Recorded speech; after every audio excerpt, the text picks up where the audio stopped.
To check out the grades of all the prospects in this draft class, be sure to visit the link at the bottom of the screen. The Indianapolis Colts will be breaking in a new head coach in Frank Reich, who is coming over from the Super Bowl champion Philadelphia Eagles. The obvious goal is to get the Colts back to the big game, or at least in contention for it pretty quickly. Now, looking at their 2018 draft class, the Colts were pretty even in how they attacked their 11 picks, 6 on offense and 5 on defense. Kamoko Ture out of Rutgers and Tyquan Lewis out of Ohio State are two edge players that still have some upside left in their game. Wide receiver Doris Fountain out of Northern Iowa is coming off an excellent career and a great week down at the East-West Shrine game.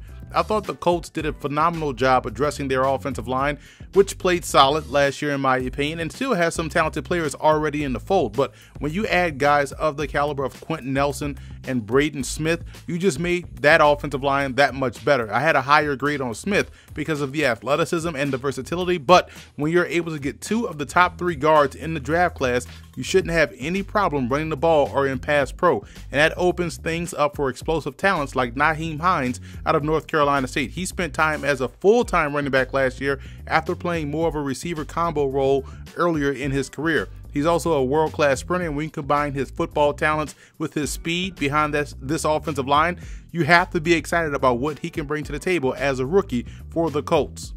I also like the Darius Leonard selection. He was an all-everything player for South Carolina State and showed at the Senior Bowl that he can match up well against backs and tight ends. To me, he's a new age linebacker that can fill, cover, and run with the best athletes on the other side of the ball. He can play all 3 backer spots and should be an immediate impact player for the Colts.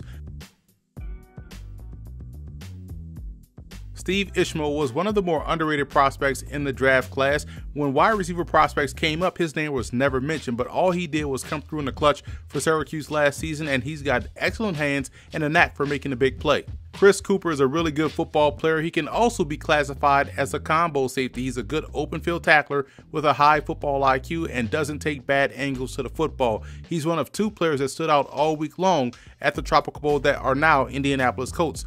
And George Odom of Central Arkansas was the other prospect. Odom played some linebacker and strong safety for the Bears and was one of the more athletic defenders in the FCS. That week at the Tropical Bowl, you got to see him a bit more in coverage, and he more than held his own. Expect him to be a matchup piece in addition to special teams duties for the Colts during training camp and preseason.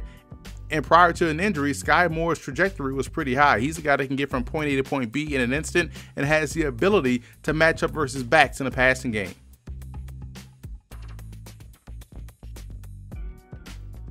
I gave the Colts an A for their draft. The moves they made to not only acquire multiple picks from the New York Jets in round 2, but what they did with those picks just made them a much more talented team than what they were in 2017. Whether they get Andrew Luck back or not, this team has more than enough ammo to compete in a very tough AFC South.